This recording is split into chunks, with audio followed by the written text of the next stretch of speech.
Hey, yo, what's good? I'm gonna be telling you all the time I caught a thief. I couldn't just let another grown man just take something from me and not do anything about it. During spring break of my freshman year of college, I was back home in the Bronx and I was ready to cop all the Bronx classics from its original heritage. So with all the money I saved up in my piggy bank, I basically went to my second house and said what's up to the op, but he didn't answer. I assumed he didn't hear me and I just told him to make me the cheese of the chop special. He replied with a depressing coming right up and got to making a sandwich. Now at that moment, I could tell something was wrong with him. I asked him why he was feeling down and he told me that earlier that week, a group of gang members came to the shop and robbed him. Before he can even defend himself, they had already pulled out a gun. So they just took everything in the cash register. When I heard what happened to him, I couldn't believe it. I mean, Ak is the nicest guy I ever met. I mean, I done left my wallet at the crib many times, sometimes on purpose, but usually he would just let me have it for free. He also told me that he informed the police, but from his point of view, he hasn't really seen the police do anything since then. So I instantly got mad and told him I was gonna do something about it. He told me not to worry about it and advised me not to stay around that area for too long, but I continued to press on and he eventually caved in. He just told me I could assist as long as I wasn't in harm's way. After a minute of searching, I saw a kid wearing all black picking up a bag of Doritos and walking out the store without paying for it. Assuming that kid was a member of a gang, I began to think of a plan. I asked the Oct if he had any idea of any gangs nearby, and he told me that he had heard about a gang nearby called the Balenciaga Troopers, and he guessed that they were the ones who robbed him. I decided to sit in the back of the store and wait the whole day for the kid to come back and steal something. So skip forward the whole day and I hadn't seen the kid yet. When I was about to fall asleep, I saw the same kid I saw in the footage walking the store, but he also came in with a group of guys dressed in the same drip. When I looked at the Oct, I could just tell he wasn't feeling alright. Immediately, I knew they were the ones who robbed him. I would have confronted them right there and then, but I didn't want to make a mess in the store and cause trouble for the Oct. So I decided to wait and let them leave the store. After a minute of those scoundrels creating a racket, they left after paying for half the stuff they took. I got up and followed them. As I was leaving, the Oct told me not to go, but I assured him that I would be safe and that I would look for something I could use to catch them in the act and call the cops. Even though I said that on the outside, deep down, I wanted to get my get backs with my own hands. I trailed behind them like an assassin until I saw them go inside the back of a building. Because I was already experienced in the art of stealth, I knew not to go through the same way as the enemy. So I went ahead and climbed onto the rooftop, then I hopped onto multiple rooftops until I was on top of the ops hideout. When I was climbing through the vents, I was constantly coughing because of how dusty and musty the vents were. I was wondering how Spider-Man be so good at it. Eventually, I got to an angle where I could hear the Balenciaga's troopers talking. The area was a huge storage space with some machines around, as well as rooms that go into other areas. As I was listening intensely, Oct called me. I picked up the phone and he asked where I was. I told him where my exact location was and how I got there. As he was calling me crazy and telling me to get out of there, he heard a name that he recognized. He asked me if I heard the name Dwayne, and I confirmed that I had. He told me that was his son's name, but as far as he knew, his son wasn't in a gang. Instead of jumping to conclusions, he said that he was gonna call his son to make sure. When he hung up the phone, I saw the kid's phone vibrate, and I knew immediately it was the Oct calling. But Dwayne ignored the call. I tried to call Oct back, but he hung up quickly. Eventually, I climbed up the vent and found a spot where I could be out of sight but still see what was going on. Then out of nowhere, the Oct busted in the door with a hammer and he yelled at the Balenciaga troopers, telling them to give him his son back. I was not only shocked, but I was concerned for Oct's safety. Then the troopers retaliated and aimed their Glocks at him. I looked over at Dwayne and he was stunned. I couldn't just let Oct go outside, so as their necks was turned, I snuck up right behind one and karate chopped his neck.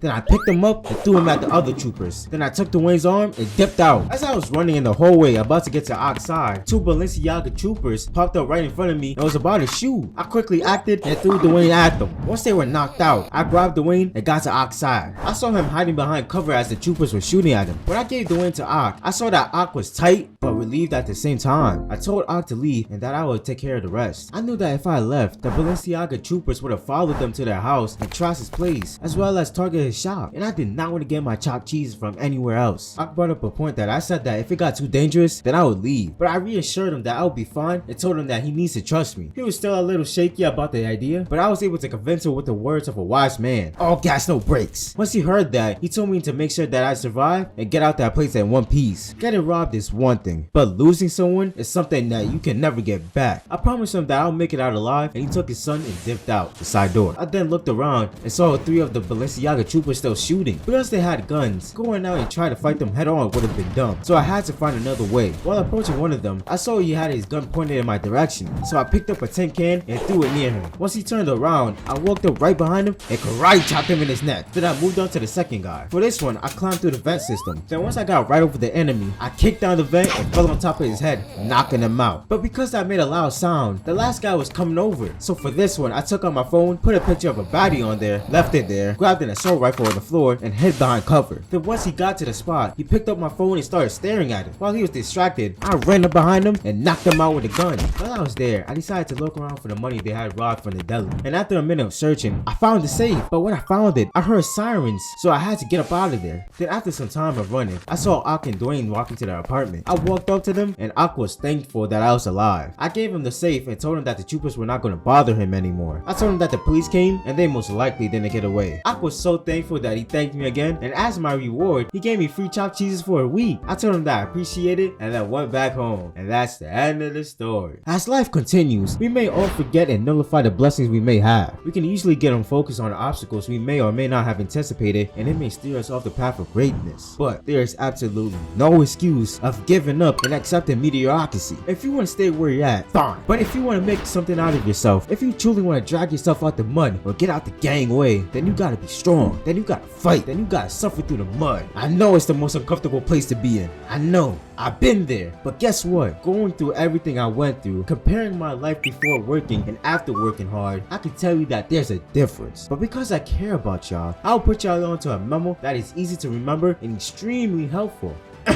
The moral of the story is, if you want to make a difference for once in your life, then you must get in the kitchen and handle the heat. If you can't bear the ferocious temperature, then you'll be forever stuck in that bottomless pit of hell. Now get out there and be elite.